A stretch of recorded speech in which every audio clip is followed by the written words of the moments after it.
Hello, I'm an English gentleman, and today I am playing a computer entertainment program called 80 Days.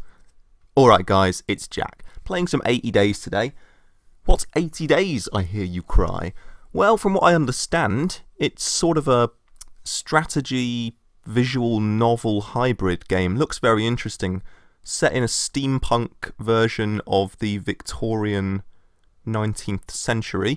And it's based around the world in 80 Days, a classic adventure novel by the Victorian French science fiction author Jules Verne. And in that story, famously, Phileas Fogg, the gentleman adventurer, has a wager that he can't circumnavigate the globe in 80 days, and he sets about doing that. In this game, you don't actually play as Phileas Fogg, you play as his valet/manservant, I guess, called Passepartout. And I haven't seen an awful lot of this. I've played it a little bit, but I don't really know much about how it works, so we're going to dive in and have a look and see if we can't work it out. Looks very cool though, looks like my jam. So here we go. London, 1872. I have entered into the service of a new gentleman. It would seem he is a gambling man. So I think this is part sort of procedural generation, and it generates you like random gear, random events which change the course of your journey, and each journey is sort of a standalone playthrough in the sense that you can't carry anything over into your next one. I really like that sort of game, with a focus on replayability and each time you play being unique. This game has a really, really striking, nice kind of smart art deco style as well. So yeah, I'm digging it, man, digging it. We start in London. And it looks like we have to click on London. Begin! Monsieur Phileas Fogg returned home early from the Reform Club, and in a newfangled steam carriage besides. Yeah, there are some steampunk elements in this. I helped him down, and the iron-lunged, steam-driven horses clattered away. Passepartout, said he, we are going around the world. Around the world, monsieur? I asked, utterly astonished. We shall circumnavigate the globe within 80 days. He was quite calm as he proposed this wild scheme. We leave for Paris on the 8:25, in an hour. This was a shocking turnabout for my master, who was by all accounts a creature of inflexible habit and mechanical regularity. Perhaps the carriage's engine fumes had affected his reason. Perhaps you should lie down, monsieur. That would be a most inefficient use of time, he replied implacably. Pack an altimeter and my evening jacket. There is not a moment to waste. You, Passepartout, now have funds. Lovely. Okay. We have discovered a new route, which is the route to Paris. As we go around the world on our journey, depending on where we go and what things happen to us, we can discover new routes which can kind of save us some time and change the course of the journey. Now you can see that time is actually passing here, so we need to pack quickly and depart. There was just a moment to seize anything further that I thought might be useful for our long trip. Let's see what we've got here. A wax cylinder, inscribed with marks describing a recording of a symphony, valuable in Vienna, Paris and Copenhagen. We will take that as we are going to Paris. Pocket altimeter. We'll have that, I guess. Now, obviously there's a limited amount of space in the suitcase. I feel like we are going to need a European shipping timetable. That's all that we can carry, so that's it, done. And we have discovered new routes as a result of grabbing that shipping timetable, you see. From Nice to Rome, Venice, past Dubrovnik in the Adriatic, to Athens and Ismir. Stockholm to Helsinki and St. Petersburg, Stockholm to Warsaw in Poland. Fogg saying, we must discover our route as we go. Onwards! so let's depart. We are on the Amphitrite Express to Paris. Embark. Departing now. The guard's van has space for one suitcase, which will suffice. This will be a bearable option. Lovely. Here we go. Leaving London, going into the southeast of England, the home counties, and we are heading for, I guess, Dover. The mechanical horses raced past Piccadilly Circus and Pall Mall faster than a team of thoroughbreds. Even so, the whistle of the 825 was blowing as we pulled up to Charing Cross Station. "We have no tickets," I exclaimed. "That does not signify," Monsieur Fogg remarked over his shoulder as he hurried toward the platform. "We must not miss this train." I rushed after him and we leapt aboard. Just as another train whistle pierced the air, a guard raised his thick brows at us as we settled into a nearby compartment. He held out a hand. "Tickets, please." I pretended to have lost them, patting down one pocket and then the other, and was about to start digging through our suitcases when Monsieur Fogg interrupted my touching performance. "My valet is trying to express that we were in too much haste to purchase tickets," he said. I tried to alter my mime to fit his interpretation. I had mixed success, but I did locate two £5 notes under one of the seat cushions when I began using it for a shield. That's very convenient. "You may purchase them from me," the guard was saying, "though it is more expensive, I'm afraid. £85, please." I argued with him, but only displeased Monsieur Fogg further. "Passepartout, you will pay the sum at once," he put in coldly, "and remunerate this man for his patience." I'm not going to remunerate him. I'm going to give him £85, and smiled a thin smile from one working man to another. The guard gave me our tickets and slid the compartment door shut behind him with a pneumatic hiss. "Your funds have gone down somewhat.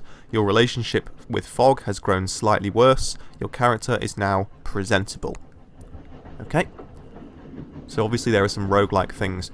Now we're on the express heading down to the home counties. We can stop and converse with Fogg if we need to at any point. "Ah, the bumbling Passepartout." Let's talk about money. "This journey will be most expensive, monsieur." "Indeed, but we can earn a little from buying and selling our possessions as we travel." "But tell me, monsieur, what is the purpose of our journey?" "I have made a hefty wager, and I do not intend to lose." "Very good, monsieur. Let's continue onwards. We're nearing the coast.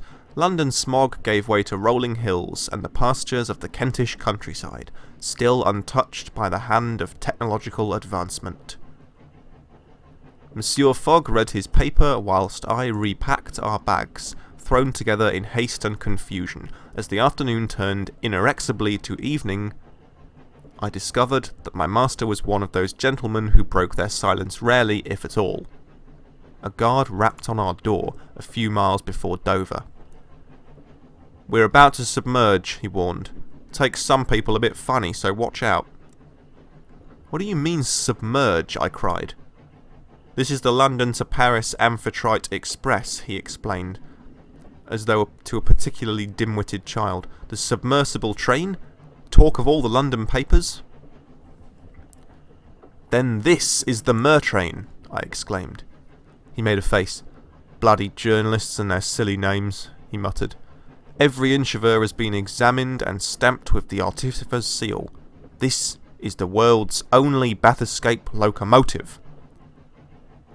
I pressed my face to the window glass as the fins above the Amphitrite's wheels extended with a hydraulic hiss.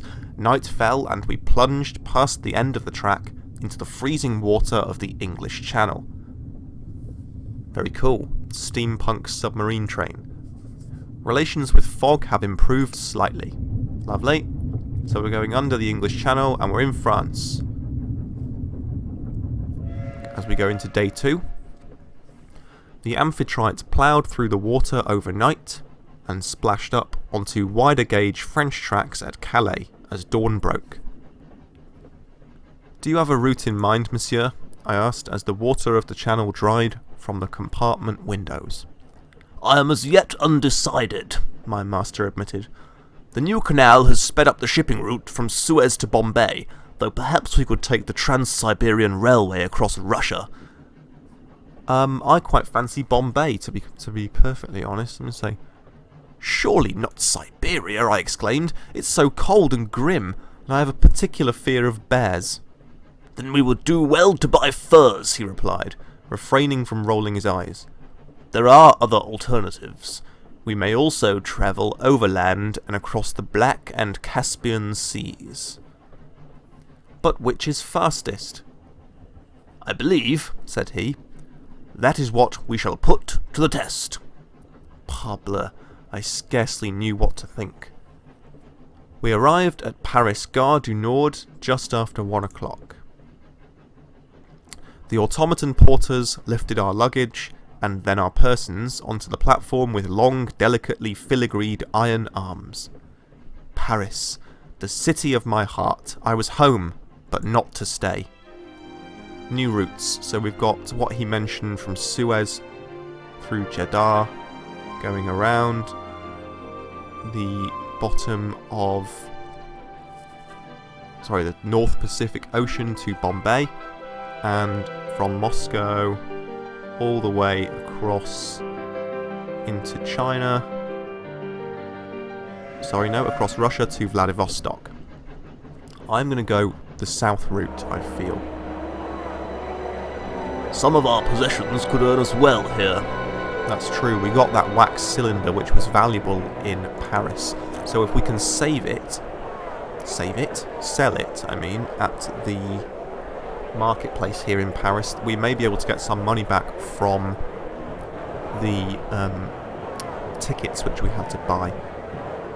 Okay, £470. Yes, definitely, we're going to sell that. We can buy an extra suitcase for a tenner. I feel like we should do that, as it's only a tenner. A shaving kit, some geometry equipment, valuable in Copenhagen, Warsaw and Budapest.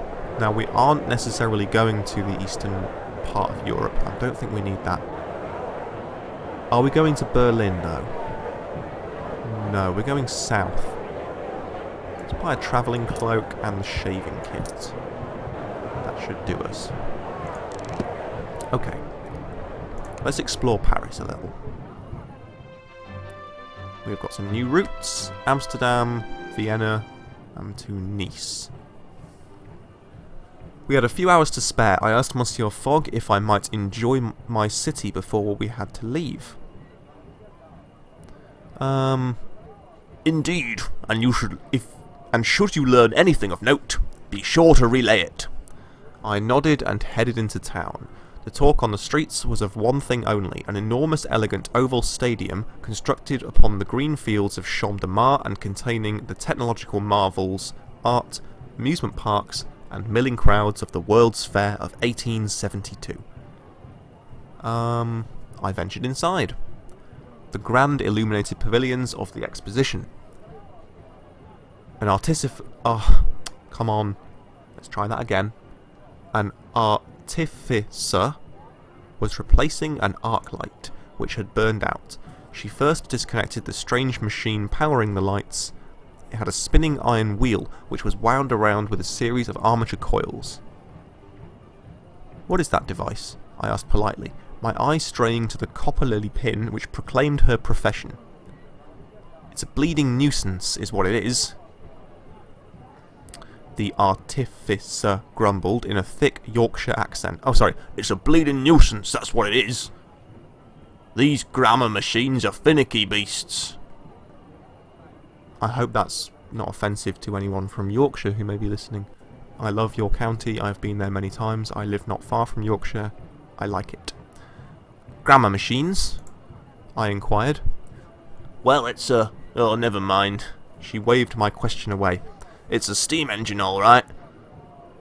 Only it doesn't make steam. Will that do? I hate explaining this stuff to laymen. The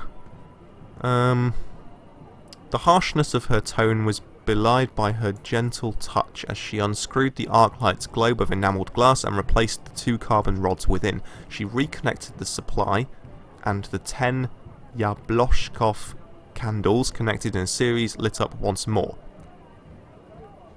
Will all streets be lit with electricity soon, I asked. There are already a fair passel of cities lit by electricity rather than gaslight, she retorted. London will probably be last, given old Queen Vicky's prejudice against the Artificers Guild. But Paris is modern, and we still use gaslight, I argued. The Artificer eyed me sadly. Frenchy, are you? She sighed. Paris is nice enough, I suppose, but it's no Istanbul. Now there's a bleeding city. She looked at her pocket watch, cursed and hurried off, dropping something as she went. I pocketed it because I am nasty. It was a guild medallion, a token of membership of or favour that might prove useful should we encounter other artificers along our path. I looked about me once more. Avenues sprawled in every direction between the inviting illuminated pavilions of the exposition. I went west towards the airship hangar, past a booth with a husband and wife pair selling panoramic hot air balloon rides to eager tourists. I inquired as to their hourly rate, wondering if perhaps the balloon could be encouraged to go a little way east as well and contribute to our great journey. £80 for a half-hour flight, the man responded. I gaped. That is robbery.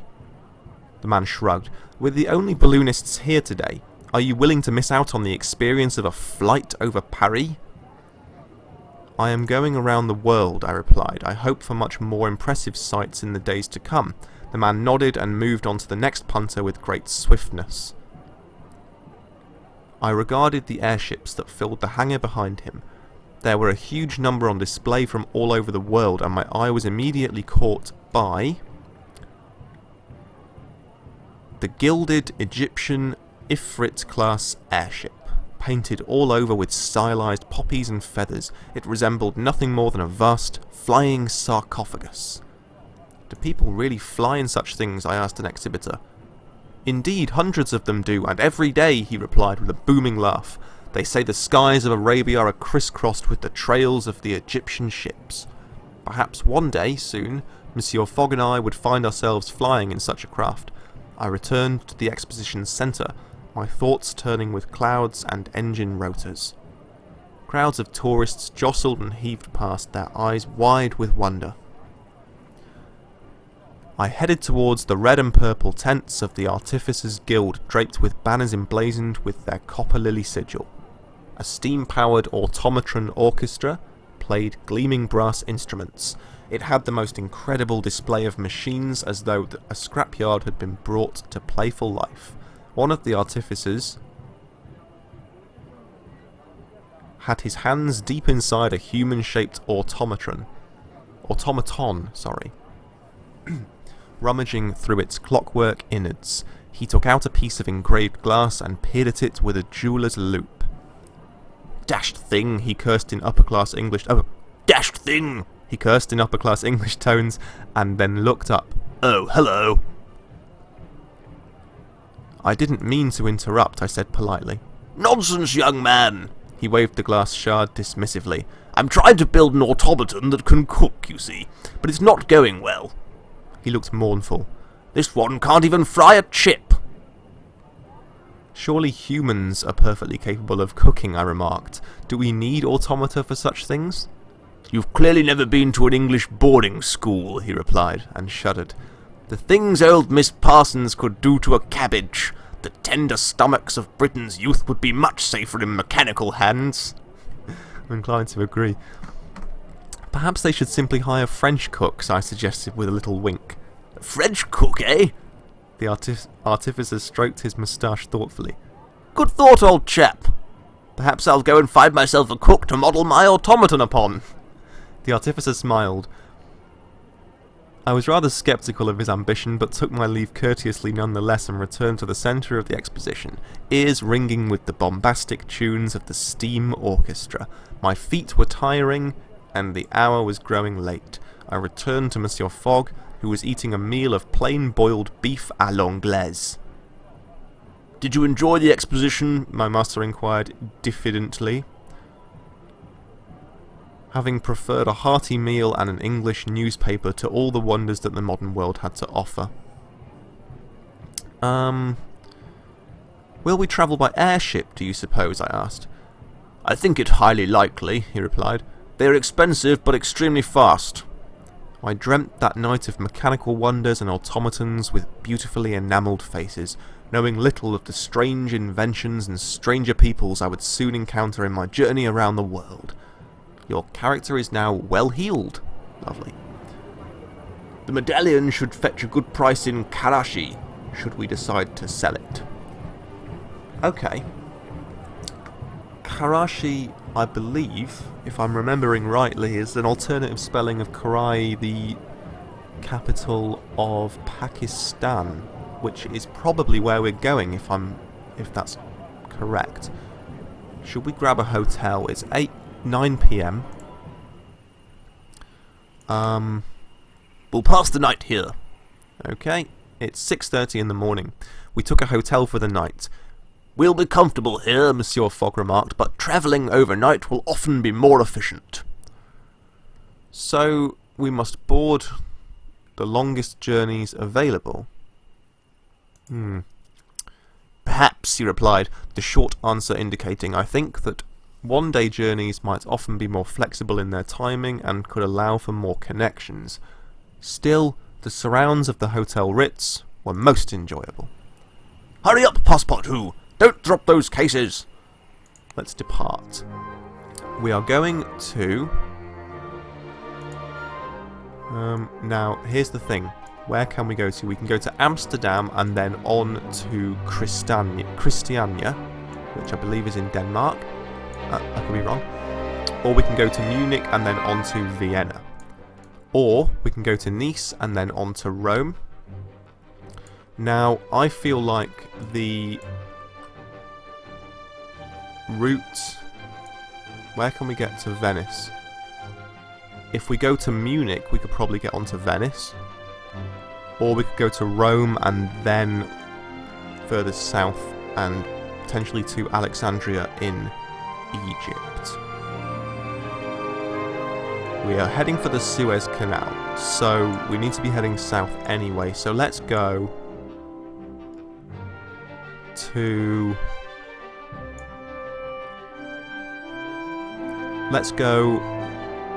Munich for £170. The Orient Express departs for Munich tomorrow at 6.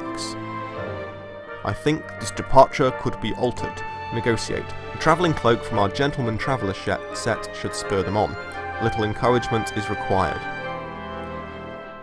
£140 at 6 PM. Okay.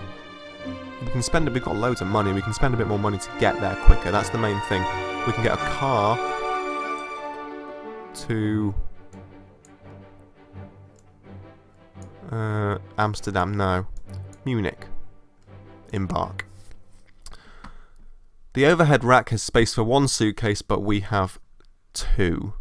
Let's hire for 50 quid. That means that we can still carry everything we have. Let's go. We're on the Orient Express. Nice and quick. Boarding the Orient Express was an altogether calmer affair than our race through London had been. Mechanical porters loaded us in through the windows, then snapped them shut with a delicate click. The train was extremely fast, and could sweep us across the whole of Europe, or at least as far as the Deutsches Kaiserreich, where the track currently ceased. A last long whistle blew, and we began our journey east. Epic. Loving this game. So cool. Really feels like you're on some sort of classic adventure story or something. Feeling it. Plus I get to do silly voices. Any game where I get to do silly voices is great. My master wished to be undisturbed, so as we left Paris, I left him and went to explore the train. Excuse me. There was a delightful dining car and an observation deck formed by the replacement of an entire compartment with an open glass cube. I stopped there, watching the scenery flash past, and as I stood, a portly gentleman with a quivering, luxuriant moustache struggled by carrying several trunks. I offered him my aid, and he introduced himself after a shower of thanks. Henri de Blowitz, foreign correspondent of the Times. Are you working, monsieur? I asked, and to my delight he assured me he was. I am. He patted his breast pocket. The stories that you hear, it seems everywhere is on the brink of one revolution or another. Everywhere there is progress, but who will count the cost? It will not be as bad as all that, I assured him. Oh, he replied with some dark amusement. Perhaps the people of Belgrade would not agree with you after what happened there. Good day to you. With that, he clapped me on the shoulder and headed off in the direction of the dining car. Belgrade is the capital of Serbia in Eastern Europe, Southeastern Europe. So, I don't know what he's talking about that happened there, but... oh, some sort of revolution, I guess. But I feel like it would be good to avoid Belgrade if we can. Not that we're heading in that direction, but there we go.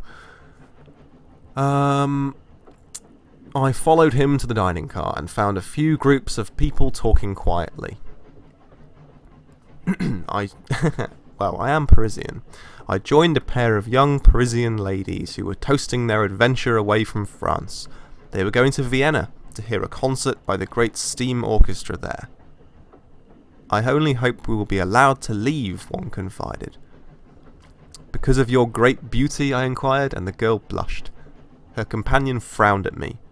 You are a valet, monsieur, she pointed out. You do not have the standing required for such a remark.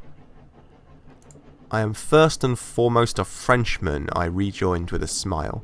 The girl shook her head. And above that, a man. She replied with a sigh. Come, Isobel. She stood, and her friend, reluctantly I think, left with her. I finished my cognac and returned to Monsieur Fogg, who, to my surprise, looked up from his paper at me. What did you learn? He inquired. I love cognac. Cognac and Armagnac. Delicious. What did I learn? I told him of the dining car and he looked smartly aside, clearly unimpressed. I should have told him the other thing. Well, never mind. I guess that's the sort of roguelike procedural style of this game in effect. We arrived in Munich a few hours later. Relations with Fogg have deteriorated slightly. Right, I need to focus on impressing Fogg more, I think. Your character is now polished. You're quite the flamboyant type, I see. We're in Munich. Fantastic. And I'm just going to have a sip of my coffee.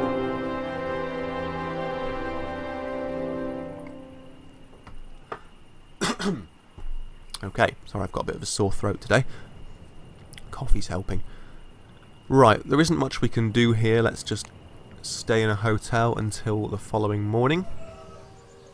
The Franco-Prussian War had concluded but a year previously. Oh, I see. So, does this mean we can choose the outcome of that war? Thus, I flaunted my French accent here in the victor's city. Yes, it does. I had no interest in coddling others' sensibilities. That is, until the concierge in our hotel quite deliberately dropped a mug of coffee into my lap. Quite a sensitive moment for poor Passepartout. I endured the insult with dignity. Later, Monsieur Fogg congratulated me on my forbearance, declaring simply, quietly, "Good show." Relations with Fogg have improved slightly. Your character is now presentable.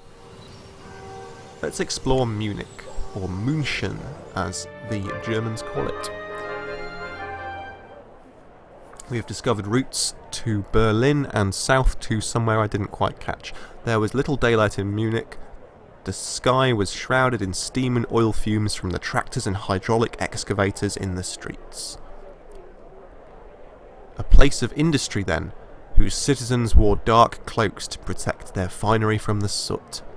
I brushed a few specks of dirt from my collar, absent-mindedly, far more intrigued by the gleaming machines remaking the city's skyline. Rumour had it this work was the doing of the Bavarian king, who had become obsessed with steam power and was spending an exorbitant sum on imported machinery and the engineering works. The Kingdom of Bavaria had recently joined the German Empire. It appeared the king suddenly had much more time on his aristocratic hands. Power and free time are a most potent and dangerous combination, as our journey, I fear, proves. Yes, indeed. Okay, what's for sale? A European train timetable. Yes, we're having that. How much was that? £2 or something? Yeah. A magnifying glass, valuable in Dubrovnik, Venice, and Budapest. Are we going to Venice? Can we see a map? Can we see a map? Can we see a map? I don't know. Press M? No, we can't. Alright. Anyway, we're in Marienplatz Market. What? Can we sell anything here? A medallion? No. We don't have anything that's valuable here.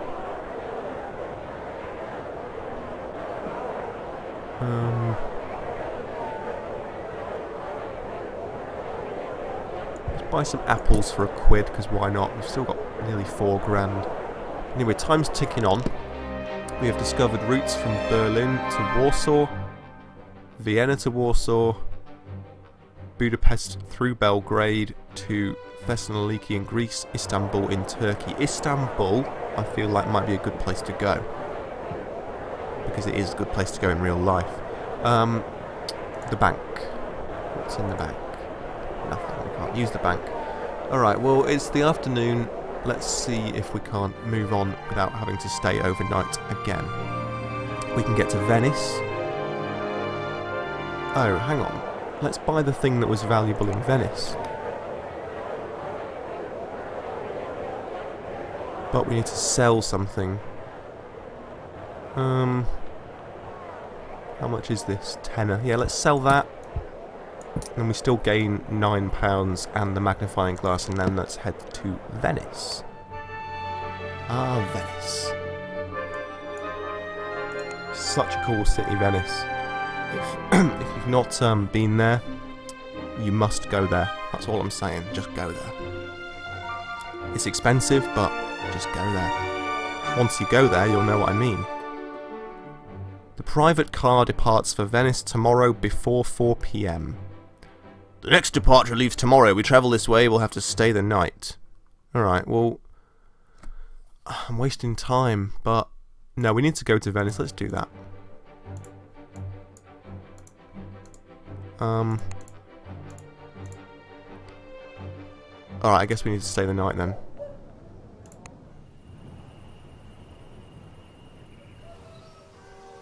With what remained of the day, I went out to explore a little, and found a nervous Greek master, who had lost a monocle, which I helped to recover, and who then, between outbursts of laughter, let it slip that you could pick up beautifully made music boxes in Vienna that sell for a fortune in Antalya.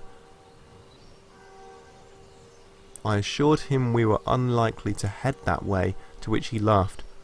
I said something similar once, but now look where I am.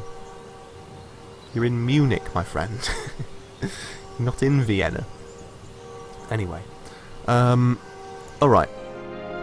Private car. £60. The Bozek car to Venice. This seems a bothersome route. Well, you know, deal with it. Oh, look at that. Cool little steam car. And there's Fog and Passepartout. We hired a private driver with an oil-guzzling Bozek car who took off an high speed. What? Who took off an high speed once we were aboard. Okay. Is that a typo? Is that supposed to be at high speed? I can only assume. I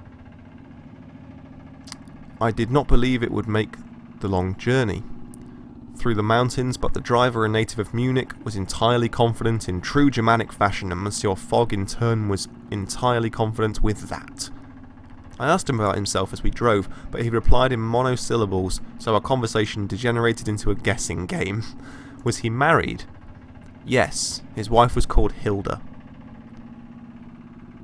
Was Italy safe these days? No, not remotely. Italy was on the brink of bloody revolt.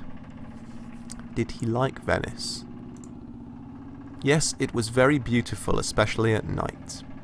Well, you're right there, my friend. I exhausted him. We fell silent but for the sputtering and spurting of the engine as it exploded rhythmically beneath us. Okay, so we are moving south through Germany into the northeastern part of Italy. Wait and converse. Let's speak to Fog. Money. How are our funds? We are quite comfortable. How is our progress? Day 5. Okay, that's cool. Well, we haven't really come very far. We're still in Northern Europe. So we have 75 more days, but we have to get all the way around the world in that time. Anyway. By midday we had crested the mountains and our journey down was almost steam-free. We rolled with the driver pumping the brake handle. Of the horses twice a minute, every minute for the entire 6 hours it took us to reach level ground once more, and then there was the Adriatic Sea sparkling as though encrusted with jewels. Thoughts of grimy London flew from my head. This was the life. In short, the car did not explode, and we were rowed across the gulf to the city of canals. The lamps were just being lit, and we lost ourselves in the narrow, winding alleys, enjoying the smells of grilling fish and red wine, and the sparkle of glass from shop windows. Beautiful. Love it. This was a pretty place we had arrived in indeed. Relations with Fog have improved, and your character is now well healed. Lovely. And I am going to have another sip of my coffee, while Passepartout and Fog enjoy the sights of Venice.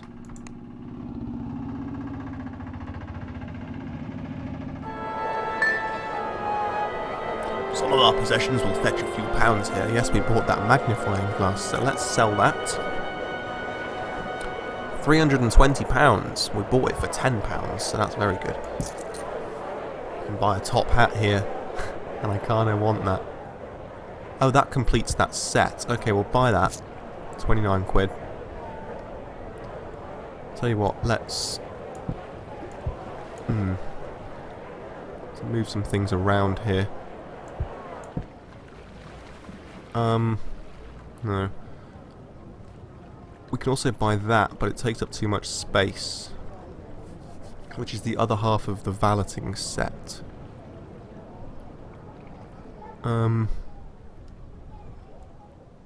Let's sell these. And buy this. Carnival mask. Where is Antalya? I can't remember.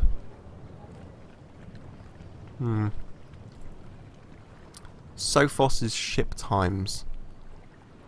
Routes for shipping around Greece and Turkey will be visible on the globe. Well, we are heading towards Istanbul. Let's buy an extra case and we'll just buy everything. Because... No! Damn it. Never mind. The Railwayman set. I don't really want that particularly. Anyway, that may have been a stupid idea, but at least we have Greece and Turkey. Oh, Antalya is in Turkey, I guess? Well, southeastern Mediterranean. Is that sort of Israel area? I remember my geography here. Anyway, let's plan. See what we can do. We can get from Venice to Athens. That goes right down the Adriatic, past Dubrovnik in Croatia, all the way to Athens, the capital of Greece, but we can then go on to Thessaloniki. Come on, brain. Try it again. Thessaloniki. And then onto Istanbul. Or to Izmir and then Antalya. I'm assuming we can get to Antalya that way. Although we may need to find a route. Let's do that. Let's go to Athens. The AEGEAN ferry departs for Athens in 3 days. Oh, mate. Okay, let's negotiate. Thoroughly ungentlemanly behaviour. Alright. Whoa. We can pay a lot of money. Nearly £1,000 to speed it up. We'll just wait 3 days. I don't expect we're going to complete the entire journey in this playthrough anyway. Let's just do that. Let's explore Venice. We can't really do that, but never mind. Okay, day 6.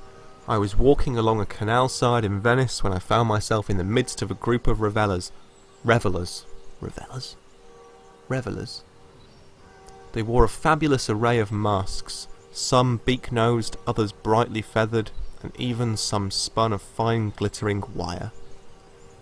That's, of course, the famous Venice Carnival. I went to Venice. I actually came back with several authentic Venetian masks, which I have above the mantelpiece in my house. So there you go. Bit of pointless information about me there. I bowed in greeting and gave them such a surprise that one tripped, turned, and then tumbled into the canal. Her friends seemed drunkenly unconcerned and fell about in pealing laughter as the woman cursed and thrashed in the dark water. I dove in to the rescue, reaching her in a few strokes. Zut alors! The water was cold. She kicked and fought as I hauled her to a nearby flight of steps. Fiammetta is a daughter of the canal, one of her friends put in. You should have left her in it. Another drunken youth agreed. It's the only time she bathes. Fiammetta coughed and choked as I hauled her from the water.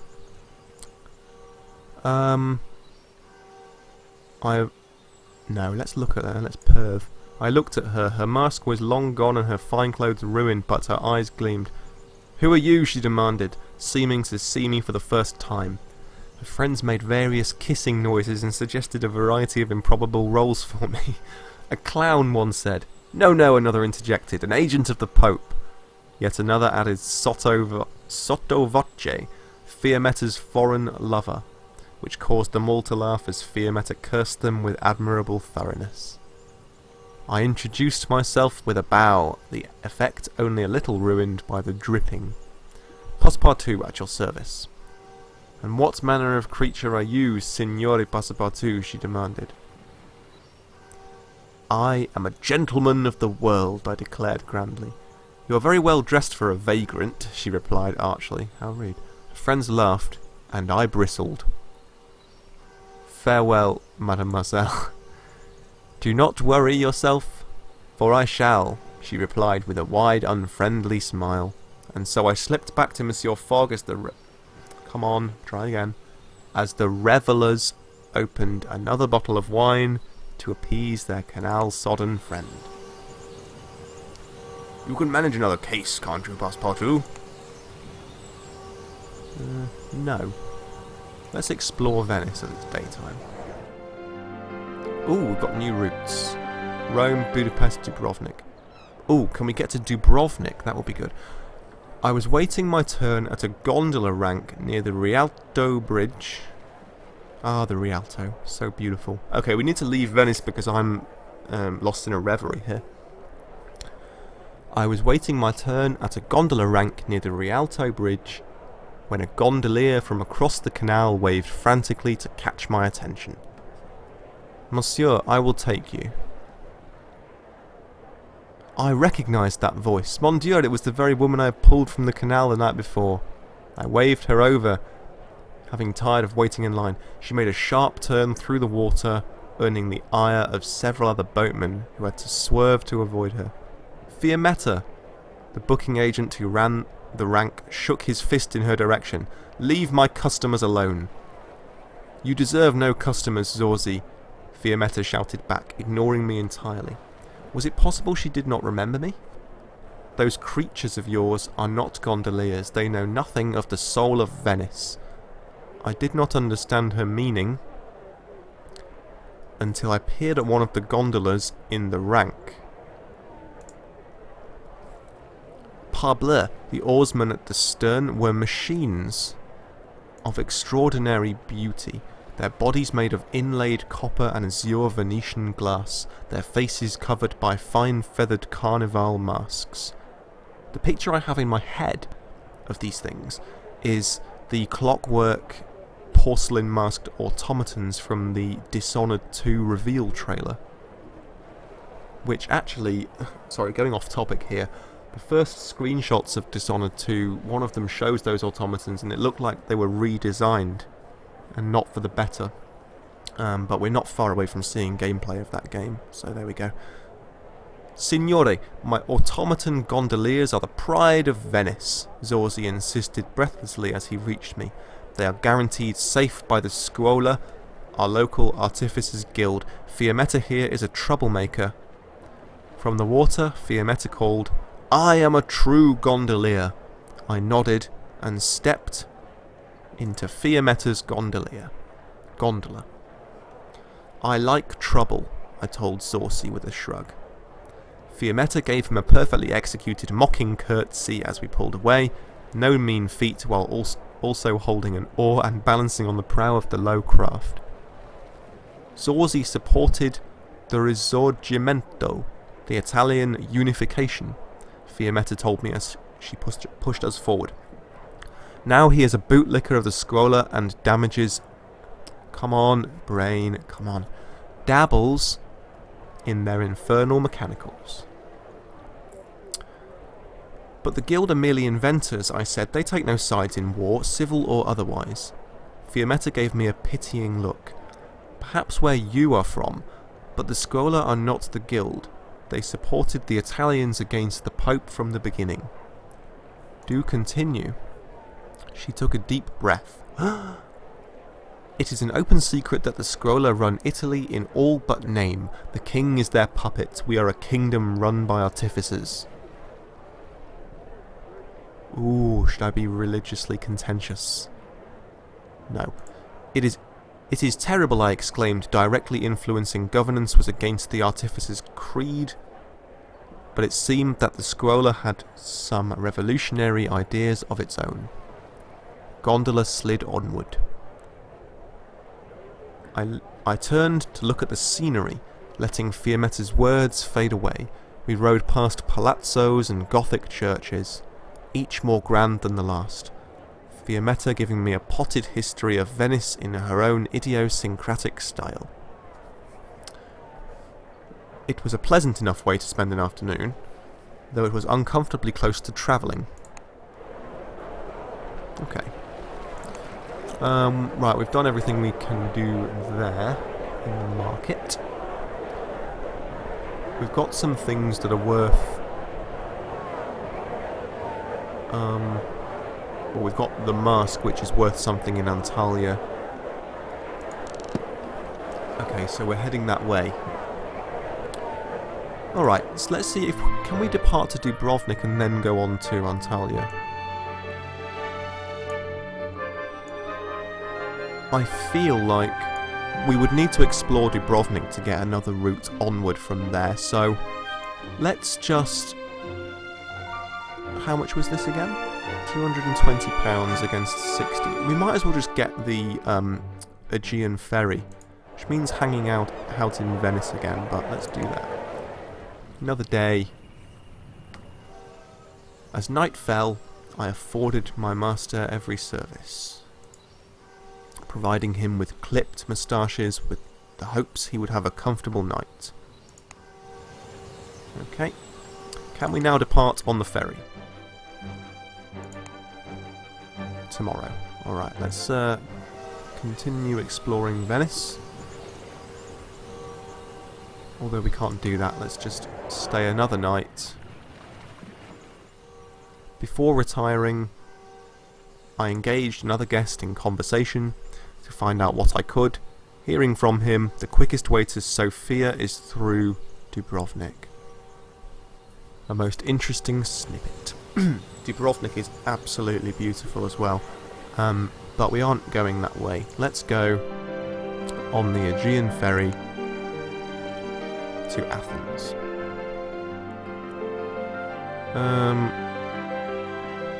£6, yeah, for another suitcase. Sweltering heat and mild seas, this looks like a wearisome experience, but the Gentleman Traveller set should make my master more comfortable. Excellent. Okay, we're on the ferry. We left Italy directly, boarding a ferry to take us to Athens via the port of Patras on the east coast. Here we go.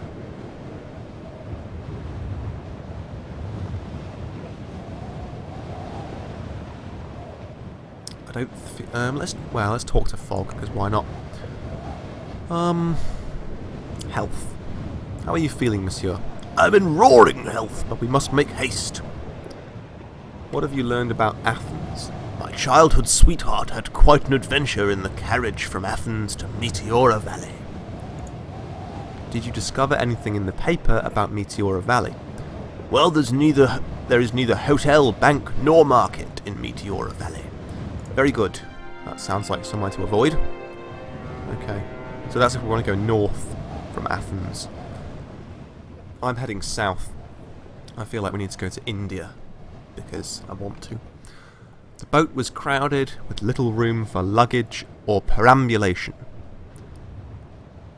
But with plenty of characters, I fell into broad conversation with a man named Monsieur Mikos, who worked in Venice, but was affianced... Affianced? Oh, like fiancé. Affianced to an Italian girl from a small village in Anatolia. It is best to marry outside of one's town, I tell you, he enthused, for we are all citizens of the world now, are we not? Ah, but you do not know the men and women of Paris, I exclaimed wistfully. They are without compare. I don't know why that improved relations with Fog, but never mind. Okay, we're moving on. Zooming forward in time, and we are at Greece. The ferry ploughed on through the sun-dappled waters. I spent my time aboard in conversation, hoping to gather information for our next journey, and I picked up from a remarkably energetic Slavic gentleman that it was the military who controlled the airships out of Rome. Oh, but we have those apples. Damn it. As evening drew in, the boat turned towards the hovering coastline, and we docked at Patras, where a small fleet of chuffing cars waited to take us across to Athens. There we go. The top hat could earn us well here, and we've already used it, that's good. Okay, well it's night time now in Athens. Let's just quickly make a plan, see where we're going to go next. We can go to Ismir, which we don't have a route away from, but I'm sure if we explore it we can find something there. We also might be able to buy some travel information in Athens. From there we can get to Antalya and we can sell the Venetian mask, and then on to Beirut, Alexandria and Cairo in Egypt, the Suez Canal, and onwards south and east. That's our plan, and I'm sticking to it. Bucharest by night, it is hardly Paris. Not going to Bucharest. Bucharest is the capital of Slovakia, I believe. I think it's Slovakia. Anyway, okay, so we're in Athens. Let's spend the night and then explore the city of Athens. My master was not, as a rule, particularly interested in the fabulous locales and exotic cities we journeyed through. Athens was the exception that proved the rule. His sudden interest was not limited to the city. He fixed me with a look. Do you speak Greek? I had spent a glorious summer with a Greek contortionist, kinky, who could do the most elegant arabesque penché. Mais oui, monsieur, I smiled sharply, repeating a few of the phrases taught to me by my paramour. Monsieur Fogg blushed vermilion. That, Passepartout, he cleared his throat, is a very specialised vocabulary. So basically, Passepartout spent a summer with a very, very kinky Greek lady and has been taught some vulgar Greek phrasing. Despite my master's grasp of ancient Greek, the demotic variant, more commonly spoken on the streets, eluded him.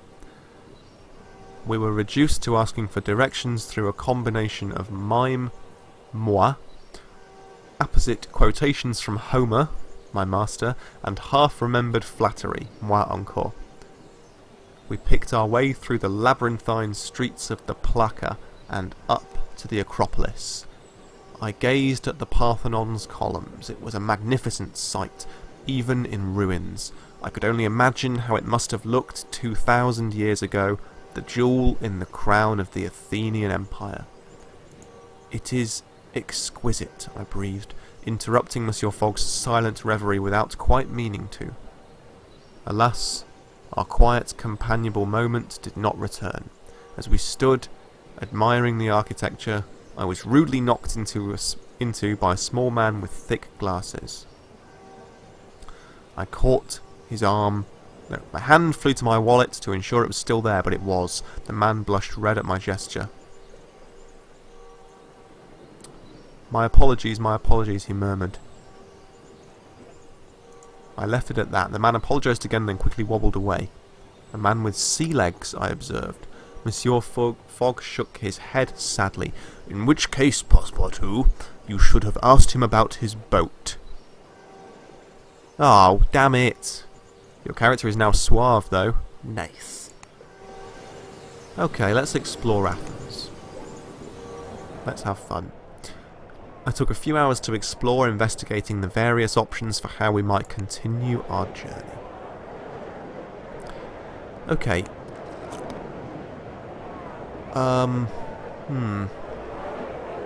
Elastic wallet. That could be quite useful. Valuable in Thessaloniki. Well, we're going there, aren't we? And Cairo. Let's buy that. Can we sell things here? You know, I don't really feel like we need this.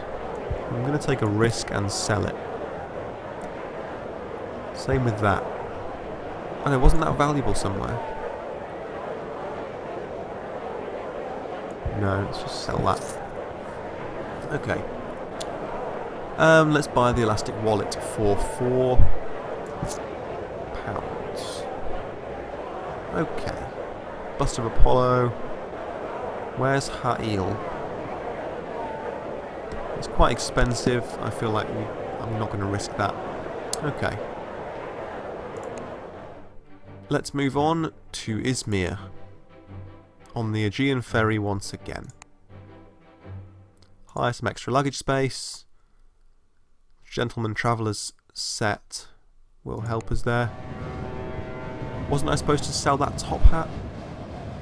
Never mind, I still have the set, so it's still useful. We boarded the daily ferry across the Aegean Sea and then sat out on the deck enjoying the sunshine. Getting some much needed rest. And we are going onwards to Ismir.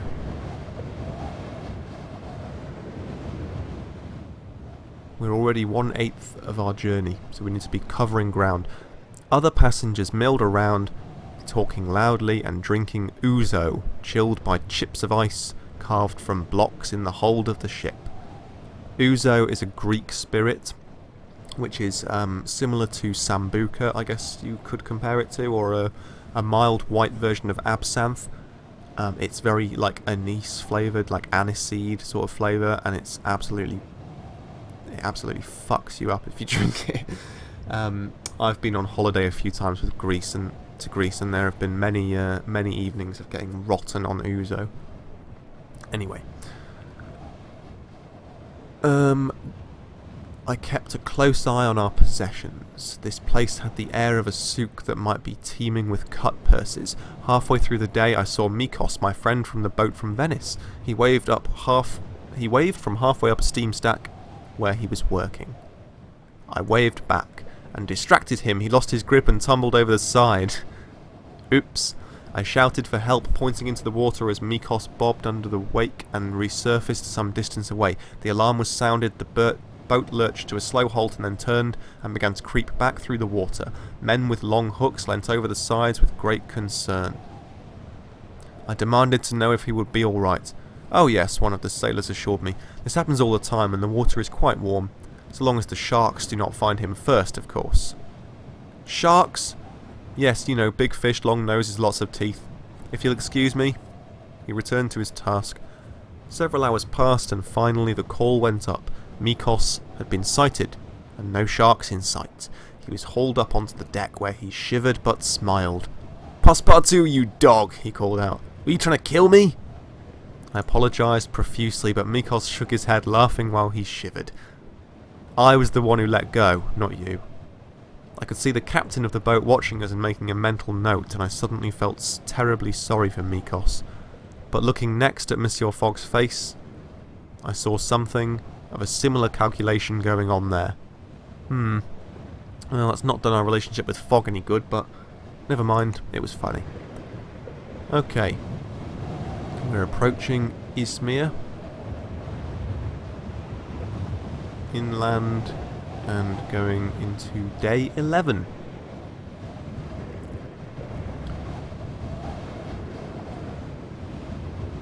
Okay, midday on day 11, going into the afternoon. Oh, what's this do? Oh, we can groom him. Okay, I assume that's improved our relations. The boat moved on through the water, making up for lost time, but with the shoreline highly treacherous, we had been forced to anchor overnight. Monsieur Fogg was, unsurprisingly, somewhat agitated. Let us hope your friendliness will not cost us too dearly, he remarked, before sweeping away into town. Ugh. Never mind. This guy's quite hard to please. Anyway, we've arrived in Ismir and we can sell the medallion, although it's night time. Anyway, I'm going to end this episode of 80 Days right here. Next time we will explore Ismir and we will continue our journey southeast around the world in 80 days. Thanks very much for watching and I hope you enjoyed it. If you did enjoy it, please press the like button and subscribe to my channel. That does help me and I'll be your friend if you do. And I'll see you next time for more 80 Days. Take care and goodbye.